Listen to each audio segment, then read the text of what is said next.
Thank you for tuning in to podcast number 15 of NBA Talk with Jaywalk. I'm your host, Jonah Walkenfoos, and today we are going to be talking about how the NBA draft went and kind of the biggest winners of the draft and the steals of the draft. We're also going to be talking about more news that have gone around the league ever since the offseason has started, and then we're also going to be doing an NBA team preview on the Utah Jazz, so make sure to stay tuned.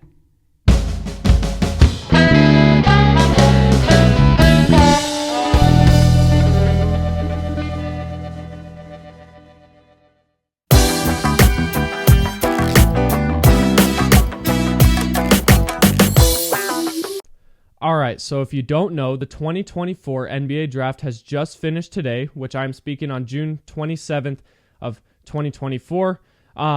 Personally, I did not like the draft being split up into 2 days where it's only 2 rounds. I feel like it's not necessary to do that. I feel like you could just do it in one day.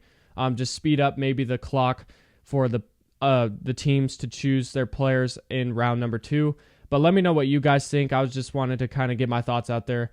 But that's not what we're going to be talking about in the draft today. We're going to be talking about the biggest winners. So there was 2 teams that stood out to me the most that I think won this draft based off of what they needed and where they kind of got these players at, and where they drafted these players. And then I also got some players that were steals of the draft where teams may have been able to surprisingly get these players at that pick when they were maybe supposed to or mocked to go higher up.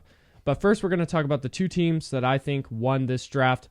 Or at least stood out the most to me. I think every team did very well in the draft, but one of the teams that really stood out to me was the Minnesota Timberwolves. The Minnesota Timberwolves is a team that's going to be competing for championships going into the next couple of years, and being able to win the draft is super important, and they got 2 players that are going to be able to help them move forward and kind of build that youth while also trying to also stay competing right now.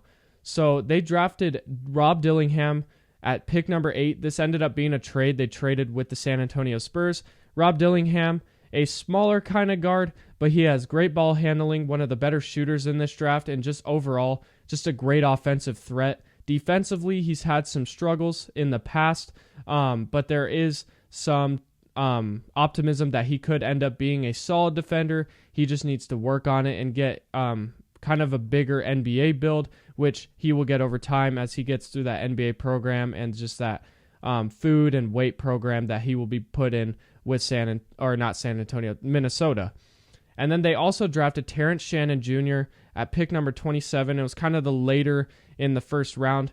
I thought Terrence Shannon Jr. was going to be kind of like a pick number 12 to pick number 20 kind of pick. Excellent scorer, two-way player, plays great defense, super athletic, can also shoot the ball super well. I think the problem with him and why he dropped so low or went so low and he kind of fell off the board was because of a certain alleged case that he was put into. He was proved innocent, so that's great. But yeah, I think that's kind of the reason why he dropped, but I still don't understand that. I feel like at pick number 27, like that is a huge steal for the Minnesota Timberwolves. And then you got Rob Dillingham, which could be the replacement for Mike Conley. As Mike Conley's getting older, they're going to need that younger replacement at point guard. Yes, they have Nickeil Alexander-Walker, but I think Rob Dillingham could fill in that spot once Mike Conley's kind of really slowing down, especially since he's getting older. He's going to continue to regress. But overall, I think the Timberwolves had a great draft. I'm going to give them an A grade in this draft. I just think this was an excellent draft for the Timberwolves for what they needed. And just since they're going to be competing, they got 2 players that I think are going to be able to make an immediate impact on this team. And then the second team that really stood out to me for the winner of this draft is the Utah Jazz. So they're 2 Western Conference teams, but this Jazz team, they got 3 really, really good players in this draft. First off, they drafted at number 10 Cody Williams out of Colorado. Excellent player, high upside. He's kind of a project player. He's got raw talent, so he's going to be a player that may take a couple of years to develop. He's got to gain some strength, but Cody Williams overall, excellent player, and I'm really excited to see how he's going to be able to fit with this Utah squad that's young, but they're also looking to try to make a push forward, and I think he's going to be able to help them do that. And then at pick number 29, and like very late first round, they draft Isaiah Collier out of USC. He's a guard. He's smaller, but he's not really smaller, but he's just kind of one of those players that at the beginning of the year, he was projected to potentially be a top 5 pick in this draft and fell off, obviously, due to just USC's kind of success during the season. They just weren't very successful. And I think that also didn't help Isaiah Collier, and he just wasn't able to really make free throws, which is a problem. But I think Isaiah Collier, if he could figure out the free throw problem, I think he can be a 20-point per game scorer in this NBA. He's just a great player, high energy, athletic. I like this for the Jazz as they've kind of needed that point guard. I know they have Colin Sexton. If you want to consider Keontae George kind of in that position, but I think Isaiah Collier can take that spot as the backup role right now, but I think he will eventually throughout the season potentially take that starting point guard role. And then at pick number 32 in the early second round, they draft a first-round talent in Kyle Filipowski out of Duke. This player, there's apparently, like, the reason why he fell was a really weird reason. Like, apparently he has a weird relationship with his girlfriend and she's a lot older or something like that, but we're not going to get into those kind of details. But Kyle Filipowski, as a basketball player overall, excellent player. I think the problem is his wingspan's a little questionable, so we could be seeing, is his defensive abilities going to be able to translate into the NBA? But his offense, he's a great facilitator. He can shoot the ball decently, and he could finish well. So I like Kyle Filipowski, and especially at pick number 32, you got nothing to lose there. This is a great draft for the Utah Jazz, and overall, I think they were the biggest winners, even over Minnesota, especially for what position Utah's in. But overall, I think Utah had a great draft. And overall, I also put in my notes, there are many teams that could be winners of this draft, but I just think these two teams popped out the most to me. Like, I was looking through the draft board and I was like, wow, these two teams got the biggest steals ever. And for their position and for what they need going into this upcoming season, they filled those needs and they did very well. So yeah, those are the winners of the NBA draft. And then we're also going to go into the steals of the draft. Since I kind of got carried away with the winners, the steals of the draft, we're going to talk about these players that maybe fell a little bit too much, and these teams got to pick these players up. And yeah, I consider these steals. So the first one I consider is Donovan Clingan that went 7 to Portland. A lot of teams from pick 4 to like pick 6 were calling about potentially trying to trade up for Donovan Clingan. He's a center that's going to help teams be able to win now. Obviously, Portland's not going to be able to win now, but they got their center of the future, I think. I think DeAndre Ayton's a great player, but I think having Donovan Clingan is going to really help them just moving on into the future. The next steal I have is Matas Buzelis, who went 11 to the Chicago Bulls. Yes, I know some of you may be watching this thinking, oh, great. He's just being biased, talking about his favorite team's pick. But I really do think Matas Buzelis is a steal. He was a top 5 projected pick going into this draft. Then draft night happens.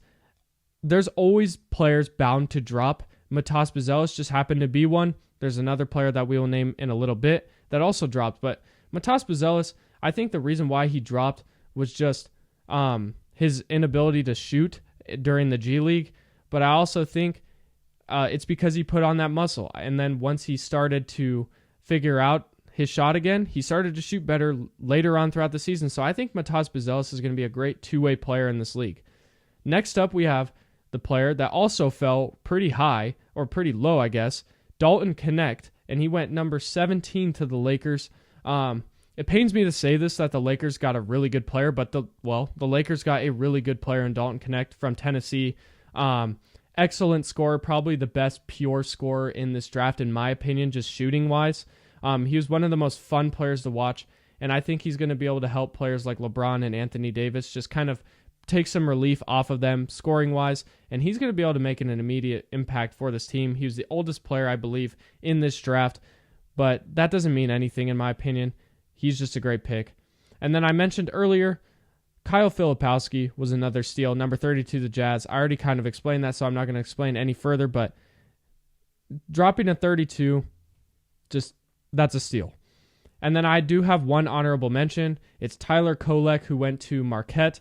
He got drafted 34th to the New York Knicks. Tyler Kolek I thought was going to be a lock in the first round, like late first round, like picks 20 to 30, but he ended up being 34, a little later than what a lot of people were expecting. But Tyler Kolek, one of the best playmakers in this draft, and he goes to the New York Knicks, who they're a team that's ready to compete now. He's going to be able to help them right now. So that is a huge steal for the New York Knicks.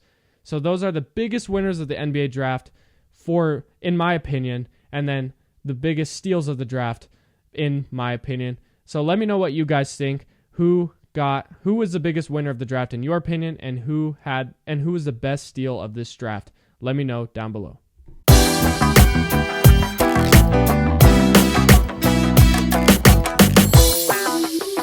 It's that time of the episode. It's the news time. So there has been some news that have gone around the league lately since this last week, since I last recorded. Some big news actually, specifically around the New York Knicks and the Brooklyn Nets. So the Brooklyn Nets are sending Mikal Bridges to the New York Knicks for Bojan Bogdanovic, 4 unprotected first-round picks, 1 protected first-round pick, and 1 pick swap. So I really like this for both teams, especially the Brooklyn Nets, as they need to kind of go towards a direction, as it felt like they were kind of just stuck in this weird situation. And Mikal Bridges, they're not going to want to build around him. And overall, trading him for 5 first-round picks and a pick swap is insane. I love this for the Nets. It kind of puts them into a really good direction of rebuilding. They have great draft capital now to be able to go and draft some studs, or if maybe they want to go and get a star, they have a ton of first-round picks built up to where now they can go and try to get one of those players. And then they got Bojan Bogdanovic to potentially move on from and kind of just have as a salary dump. And then for the New York Knicks competing for a championship, bringing in Mikal Bridges is very good for them. Another Villanova guy. I mean, he has great chemistry with the majority of the players on the team. I mean, this is just a great move. He's a Tom Thibodeau type of player. Hard worker, tough defender. I love this trade for both teams. I think this is a win-win trade. And then the other news is also around the New York Knicks. OG Anunoby has re-signed with the New York Knicks on a 5-year, $212.5 million contract. And I believe the last year of his contract is a player option. So obviously once he gets to that point, he can opt out of that contract if he wants to and go sign with a different team, or obviously get a bigger contract. Overall, the New York Knicks, they got busy this week. And I mean, I'm going to project their starting lineup of being the point guard being Brunson, the shooting guard being Mikal Bridges. I'm going to say the small forward being OG Anunoby, the power forward being Julius Randle, and the center being Mitchell Robinson. And the reason why I don't say Isaiah Hartenstein is partially because I don't think they're going to have the money to re-sign Hartenstein because of the Bridges trade and bringing back OG Anunoby. But that's okay. I think Mitchell Robinson's still a great center. He's going to be able to do his job. And even if they do bring back Isaiah Hartenstein, that just makes it all the better. But overall, yes, I love this trade for the New York Knicks. I'm not a big fan of the Knicks, as some of you may know. But overall, this is a great trade by the Knicks. And the Knicks are going to be very successful. And they could definitely be competing for that Eastern Conference title against the Boston Celtics, especially since they brought in another wing that's going to be able to guard a player like Jason Tatum or Jaylen Brown. So let me know what you guys think. But yeah, that's the news around the league. Actually, one more thing. Davion Mitchell has been traded to the Toronto Raptors. Not a lot of people really care about that, but Davion Mitchell played for Baylor on that national championship run. Excellent player, really good defender. I think this is a good restart for him to go into a new atmosphere and try to get his feet back on the ground and just to find his way in the NBA. So yeah, that is the news around the league from this last week.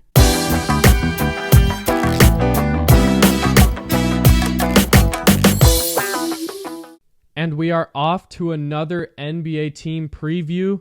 And this week, we're going to be doing the Utah Jazz, which we've been talking about a lot today, but why not talk about them more?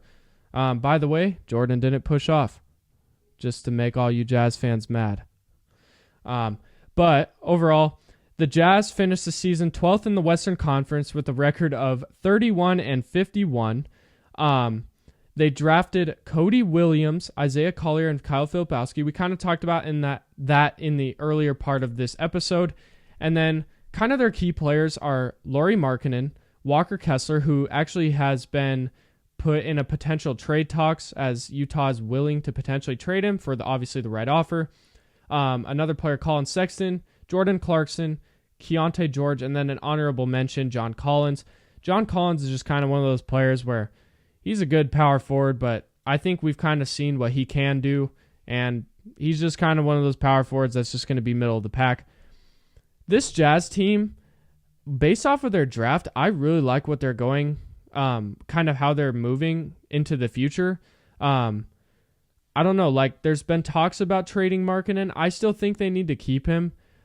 He can be that kind of player they can kind of build around. I think Markkanen is one of those players that you definitely could build around. And even keeping Walker Kessler, I guess like maybe drafting Kyle Filipowski maybe is the like meaning of like, hey, Walker Kessler is going to be traded, but I don't know. I feel like keeping Walker Kessler wouldn't be the worst. Colin Sexton's a dog. Like he's just got that dog in him. He's going to be able to go out there, play tough defense. He's a solid offensive player. I don't know. Like this Jazz team is moving in the right direction, and kind of what's been common with a lot of these teams I've been talking about lately is, I don't know, like this, they just need development time. They just need time to be able to work together and then develop. But I think this year they could take a big step in the right direction, and they could be potentially competing for a play-in spot for the play-in tournament this upcoming season.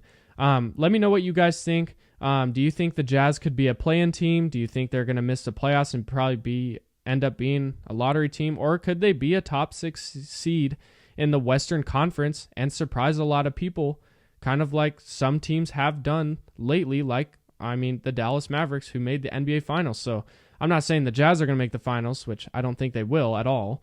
But overall, like, this Jazz team is underrated, and I think they've got some really good players going into the future. I think Keontae George could end up being their second best player this upcoming season under Lauri Markkanen if they don't trade him, because I think Keontae George is a great player, and I think he's one of the players you want to build around. But yeah, I'm excited to see what this Jazz team can do, and I'm just ready for this upcoming season to just see what the Jazz can do. But they can't beat the Bulls in the finals. You remember that. Everybody remember that. Once again, thank you for tuning into podcast number 15 of NBA Talk with Jaywalk. That is going to be the end of this podcast. I forgot to do the outro on the last part of this video, so I'm doing it now. So make sure to stay tuned for the next episode next week. Remember, I post every single week on Friday at 8 a.m. Mountain Time. Remember to check into that. Tell your friends, tell your family, tell everybody. Okay, tell your people at work. I don't know. Start a conversation with them if you want to. If you want to, at your own risk. Make sure to stay tuned for the next episode. We're going to be talking about some of the free agency signings that happened as free agency starts on this Sunday. Make sure I hope you guys have a great week. God bless. Have a good one.